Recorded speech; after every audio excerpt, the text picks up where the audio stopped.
Magandang araw po sa inyong lahat. Sa araw na ito, ibabahagi ko po ang isang tanong ng ating isang subscriber. At narito po ang kanyang tanong. Huwag na po tayong paligoy-ligoy pa, simulan na natin. Narito po ang kanyang tanong. Madam, bakit po nawawala na ang lakas ng aking alaga? So, alam nyo na guys kung ano yung alaga, ano? So, si Manoy po yun. So, ngayong araw na ito, ibabahagi ko sa inyo na merong isang paraan na makakatulong. Hindi man po siya makakagamot, ngunit makakatulong. Ito po ay aking nasaliksik dito po sa bansang Japan.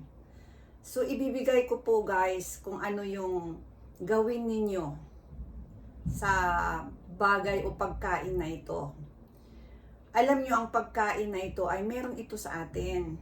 So, ang pagkain na ito ay dalawa ang ibibigay ko sa inyo guys. Ito po ay talagang ginagawa rin dito sa mga kalalakihan sa Japan na hindi na talaga o humihina na talaga si Manoy.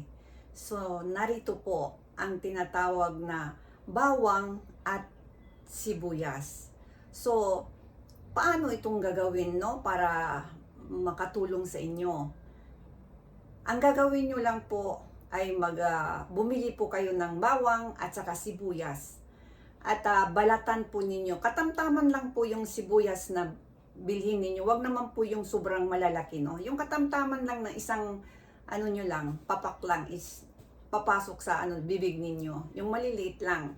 So, ang gawin nyo guys, bumili kayo ng half kilo ba ng bawang, half kilo rin ng sibuyas. Medyo may kamahalan nga lang, pero makakatulong naman. So, ang gawin nyo po ninyo, pagkatapos nyong balatan, ilagay ninyo sa isang garapon. No? Hindi po yung plastic yung garapon. Tapos, pag nilagay nyo na po yan doon, lagyan nyo po ng suka. Kahit anong suka ang ilagay ninyo. Tapos, ibabad ninyo kahit ng 2 linggo na wala po siyang asukal, wala po siyang asin. Para talagang pure na talagang maasim siya na hindi manamis-namis. At kapag lumipas na ang 2 linggo, pwede nyo na siyang kainin. No? Habang halimbawa sa almusal, isang butil ng garlic, isang butil din ng sibuyas. Tingnan nyo guys, obserbaran ninyo po ng 1 buwan. At talagang meron talagang malaking pagbabago sa katawan ninyo. Kung doon naman sa nag-alala sa amoy ng bawang at sibuyas, pwede nyo rin kainin sa gabi. Mas maganda sa gabi. Pero wag lang po yung halikan kayo sa mga partner ninyo, baka mangangamoy.